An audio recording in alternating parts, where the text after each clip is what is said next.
నమస్కారం. సుప్రభాత గంటారావానికి స్వాగతం. ముందుగా ప్రధాన అంశాలు. దావోస్ పర్యటనకు వెళ్లిన సీఎం చంద్రబాబు బృందం 11 గంటలకు జూరిక్ చేరిక, వివిధ రంగాల ప్రతినిధులతో భేటీ.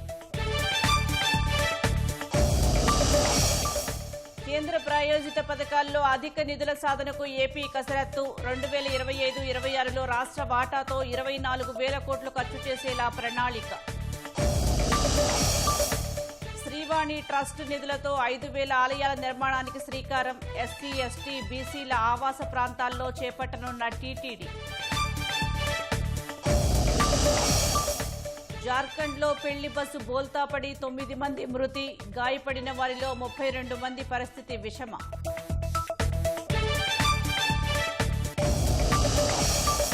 గాజా పునర్నిర్మాణ శాంతి మండలిలో చేరండి, ప్రధాని మోదీకి అమెరికా అధ్యక్షుడు ట్రంప్ ఆహ్వానం.